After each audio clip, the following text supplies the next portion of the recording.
Hey guys, welcome to my channel or welcome back. I'm Maryam. Today it's faves and fails time. This is one of those roundup videos where I talk about some of the best products that recently came out and also mention some of the worst. If you guys follow me on Instagram, and you should be following me on Instagram, you know I do these unboxings every day pretty much, or feels like every day. And I receive a lot of products in the mail from all the brands that I work with. I'm lucky to be receiving all this PR, but I'm even luckier to be able to share some of my findings and give you guys Team Truth style reviews as always and per usual. Long intro, but you get the point. Remember to subscribe, hit that notification bell so you can see all of my videos and not just some. And now let's get to faves and fails. Makeup edition for the month of September. Let's do this. This month I have a lot of favorite foundations. There's been a lot of foundations that have come out on the market in the beauty sphere. I will be talking about all of them. I also read your comments and I've noticed that a lot of you guys have been asking for me to compare some of my favorites and tell you why I like certain foundations over others. This month, I am loving three foundations. The Pat McGrath Skin Fetish Sublime Perfection Foundation, $68, super pricey. I'm also loving Dose of Colors Meet Your Hue Foundation. This one is $36. And last but not least, I am loving Charlotte Tilbury Airbrush Flawless Foundation, $44 for this one. Now, the reason why I'm loving these three is because all of them make your face look flawless, but in a different way. Now, this is a sheer to medium to buildable type of coverage foundation. It lays on very liquidy, very sheer, but it still manages to perfect your skin texture and it manages to make you look flawless, like that girl next door type of flawless, where it almost looks like you're not wearing foundation at all. So when I apply this product, I generally like to apply it with a beauty blender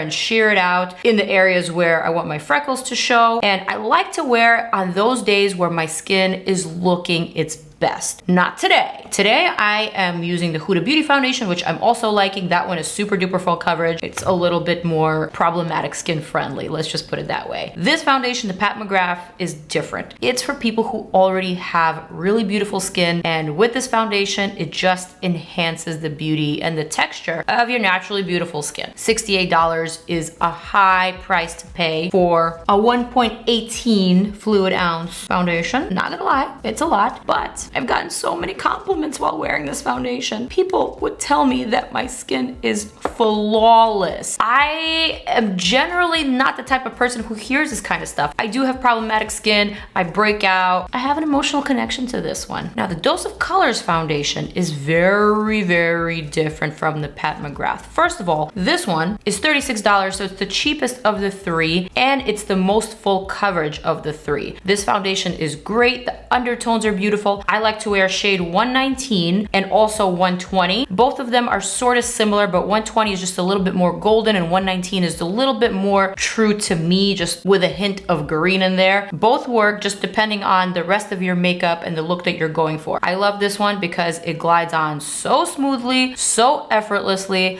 like velvet on your skin, and then it just blends with your skin and makes it look really, really flawless. However, this isn't the type of foundation that looks like you're not wearing anything at all. It's definitely a glam nighttime type of foundation. Although you can certainly wear it during the day, it's just a little bit more upscale. It's just a little bit more dressed up for every day. I love this, and if you guys are into the glam side of foundations, then you would love this too. Now, keep in mind, I am an oily skin girl, so all of these foundations work well on my oily skin. With the Pat McGrath being a very universal foundation, just because it's very liquidy and it's very sheer, I feel like this one works for normal to dry skin types as well. And now, the Charlotte Tilbury Airbrush Flawless Foundation at $44 is the most doll-like coverage you've ever seen. This foundation erases pores. Yes, I have a video on all three. You can go ahead and do a comparison. I will say that the Dose of Colors and the Pat McGrath wear a little bit better than the Charlotte Tilbury. I found that my forehead was just a little bit oily at the end of the day after the wear test and after 8 hours. But regardless of all that, it looked gorgeous on my oily zones. So because of that, I keep reaching for it. The one thing with this foundation that I will mention, and you guys should remember this, the shade range is, although good, it's there. It's kind of difficult to find your own shade. I am not lying when I tell you I tried 3 or 4 shades, and I'll include a screen record here. When you scroll over the shades, it doesn't really make sense how the numbers jump from one shade to the next. The neutrals are actually more of a golden olive undertone than the warms, whereas the warms I feel like are a little bit on the orangey side. I don't really get it. I feel like you really need to get shade matched for this one. But the finish is flawless, you guys. You literally end up looking like a doll. I'm talking a lot about foundations, but I had to get this out. I had to tell you the truth, you know? Now, there are 2 foundations this month that I'm not loving. One of them being the Makeup Forever Matte Velvet Skin. Not even gonna show it to you guys up close. This is what it looks like. It's a squeezy tube, and I really thought that a matte foundation that feels like velvet skin would be totally up my alley. Unfortunately, it was not. This felt very balmy and very thick and just very uncomfortable on the skin. I didn't like the coverage. I didn't like finish. It didn't actually cover up anything whatsoever, and it made my skin feel very greasy. I had to put this one down. I'm not a fan. Save your $34 or $36 or $38, whatever it is, especially if you're an oily skin person with texture or with acne or with oils. It's just one of those that didn't work, and I'm not gonna use it, sadly. But let me know if you guys have tried it and if it's worked for you. The other foundation that I'm not loving this month is the Bare Minerals Bare Pro Performance Wear Liquid Foundation.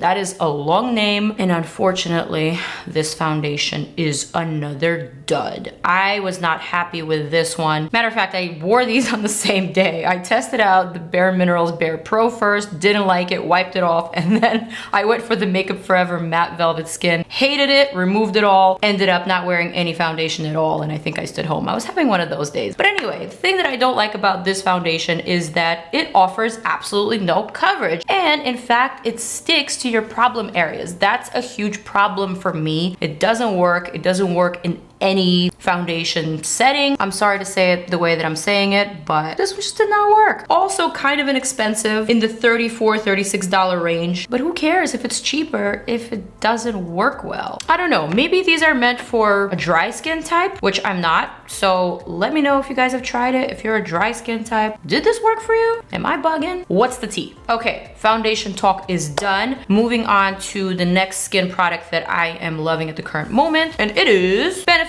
Boing Cakeless Concealer. I do have a review on this one as well. I compare it to the Tarte Shape Tape, which is my first love, as you guys know if you've been watching my videos for a while. But this one is a close dupe, you guys. I wore the Boing Concealer on one side of the face and the Tarte Shape Tape on the other side of the face for a whole day. Honestly, at the end of the day, they looked exactly the same. There was no creasing, there was no caking, they were both beautiful, and I love them. This one is a slightly smaller product, but it's also technically cheaper. If you guys are tired of Shape Tape and want to try something new, but you still want that Shape Tape coverage, try out the Benefit Boing. You're gonna love it. $22. Ooh, you guys, I have a favorite lash this month, and it's the one that I'm wearing on my face right now. It's this one by Pure X Barbie. They did a collab, and this is the lash that they created. I have an extra one right here. I literally stocked up. I was doing a meet and greet with Pure a couple of weeks ago at BeautyCon in LA, and I literally went behind the counter and was like, can I steal 17 of those lashes? Because I love them so much and I need them in my life. The reason why I love these is because they're big. These are fluffy, and also they're kind of scattered, so you could still see the smoky eye and you could still see the beauty of the eye look without it getting covered up like a lot of the super thick minky type lashes tend to do. I really love these. I've been wearing these a lot. I feel like they dress up any look. They make my eyes look just a little bit more doll-like, a little bit more Barbie. I just feel like it was the perfect choice for a Barbie collab. These are kind of on the pricey side, $14. I know it's not $6 lashes, but I think they're great. You can wear them multiple times. The band, although thicker, is super flexible. It's really easy to apply, really easy to take off at the end of the day. I like them. Ooh, we are liking some palettes, you guys. I have 2 that I've gathered up out of all the ones that I've reviewed, and one is a really pricey one. The other one, I would say is still not super affordable, but it's a lot more affordable than the pricey one. Let's just put it that way. The pricey one, as you've already probably guessed, is the Pat McGrath Mothership 6 palette that I just recently reviewed and did a look with. This palette is stunning. The shadows are sick. They are also $125, which makes each shadow $12.50 a pop. I know that's a lot, but the quality of these shadows is unsurpassable, you guys. These are just so sick, so stunning. There are 7 formulas in this palette. There's all types of different metallics. This one is actually a creamy metallic, which I've never really tried before. This one is a metamorphosis shade, which actually has metal particles in it, but they're eye safe, so just throwing that out there. There's also great mattes and a really nice highlighter shade that I just happen to use on the top of my cheekbone. It works either way. I really like these colors. I feel like it's great for the fall, great for summer into fall. There's a nice pop of color. I mean, I can go on and on and on. I feel like this is my favorite Pat McGrath palette yet. Yes, I said it. I know it's pricey, but it's so luxe. It's just so luxe. Matter of fact, let's just, you know, add this shade right here.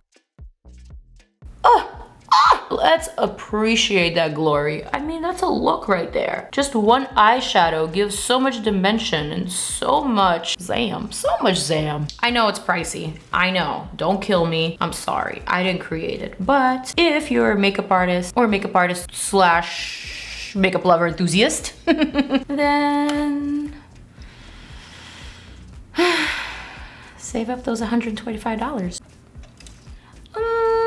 This month I'm not loving Lime Crime Venus Vivid. So when you hear the name Venus Vivid, you're expecting really vibrant colors, neons as a matter of fact. When I saw this, I was excited. I wanted to swatch them immediately. I did, and sadly, I was very, very disappointed. Some of the mattes are actually quite good. This blue is great. This sassy pink is really awesome, but the rest of the colors were kind of just blah. Particularly, these two very similar yellow greens. These are supposed to be neon. Both are shimmery. This one has just a little bit more sparkle, but when you swatch them, there's barely anything there. And these are just so similar. I don't even understand why someone would put two of such similar shades in a palette. These are the two shades that I'm most excited about because I'm a lover of yellow, and just to see such disappointment was very dissatisfying to me. So I'm not a fan of this Lime Crime palette. Moreover, I feel like Lime Crime palettes haven't really been performing for me. They haven't really been delivering. I don't know what happened, because when Lime Crime first came out, back when I first started blogging about 6 years ago, their palettes were some of the best out there. The pigment was sick, and I remember looking forward to my Lime Crime packages. I was so excited, and I would create just the most outlandish looks. But sadly, this Venus Vivid is not so vivid. Womp. Womp. The next palette that I'm loving this month is my girl, Jackie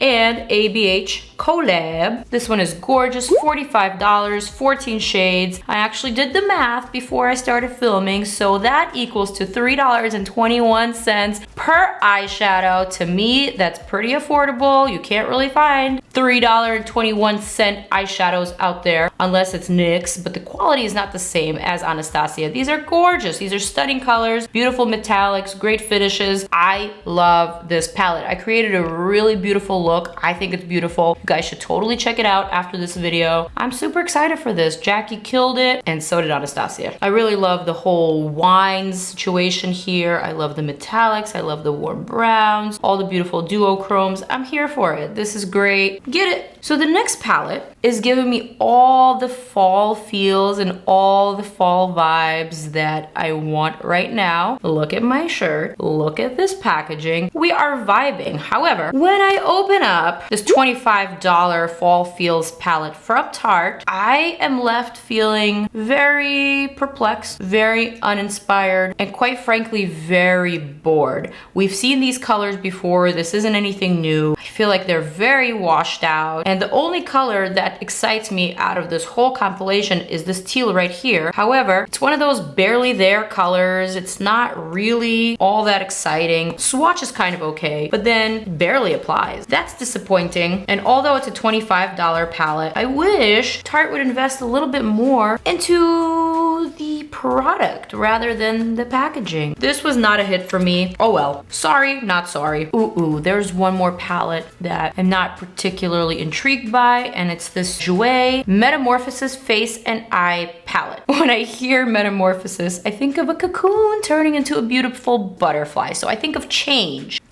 This, on the other hand, doesn't represent change to me. This is actually a snooze fest. With 6 eyeshadows, a blush, and a highlighter, $34. I don't know if it's worth it. Not really my style. I'm sure there are people out there who would gravitate toward these barely there colors, but not me. Sorry, Jouer. I love you, but I don't love this palette. This month, I am also loving Fenty Beauty Brow MVP. I did review this. I have a tutorial on this really cool brow product that features not only a pencil, but also this really unique toothbrush looking brush, which honestly makes for the easiest blending of brow product and speeds up your brow application by double, to be honest. So easy to use. Basically fill in your brow, then brush it out while also blending out the product with this cool brush, and you're done. You're good to go. I also think that the waxy pencil is waxy enough to keep your hairs in place, but it's not too pigmented where you look crazy. It's just a really great product and I love it. And I feel like Fenty's been creating really awesome product. I even love their second foundation, the new one that just came out that's meant for dry skin types. I, as an oily skin girl, can wear that one as well and it looks great on me. So I'm liking what they're doing. Honorary mention, $22 for that one. Ooh, these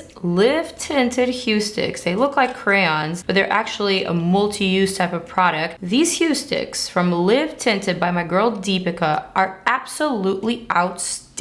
I believe she released them a couple of months ago, so I'm a little bit late to jump on the bandwagon, and it's not even a bandwagon. These are the shit, and I love them. I love the colors. These are multi-use types of crayons made from natural ingredients that you could use not only as a lip color or as a blush, you could also use these on your eyes. These are eye safe, you guys. There are 3 shades in the collection thus far. There is Rise. This is for medium skin tones in case you want to cover up those dark circles and color correct, and then add some Boing concealer on top. Then there's Origin. This is for deeper skin tones. Similarly, you could use this as a blush, as a lip color, as a color corrector. And there is also Perk, and this one is a super cute nudie peachy type of color for lighter skin tones. Again, you could use this under the eye to color correct. You can use this as a blush or as a lip color or even as an eyeshadow. These are brilliant. I love them and I can't put them down. The finish is really unique and different too. You can build it up to have a slight sheen, or you can blend it out and it becomes a lot more matte. So this is a long wearing product and I gotta say, I'm a huge fan and I'm waiting for more colors. These are $24. I almost finished the video without mentioning this one last fail that is not only a fail, it is just a plain old gimmick. I'm talking about this iconic London brow silk and brush. Nope, this is not for your teeth. Nope, this is not to shine your shoes. This is supposed to be a brush to apply this brow soapy type of product to your brows to make them look, I guess, wispy, I guess feathery. The problem with this product is that it simply doesn't work. Rather, let me rephrase that. I think it may work on someone who has really fine, thin, sparse brow hairs, but for someone like me who has pretty thick brows, and I mean thick in texture, not thick in width, this product just doesn't work. It doesn't do anything for them. You've seen those videos about soap brows. When you apply the soap, it basically just holds it in place. This doesn't do that at all. I don't even get it. What's the point? Is it supposed to just make it look really waxy? Sure, it can groom them, but any brush can groom brows. I want them to do what the advertisement tells me that it's going to do. And unfortunately, it's not occurring. My brows are still looking the way that they were looking before, just a little bit more brushed out. To me, this was a fail. Plus for $28, save your money.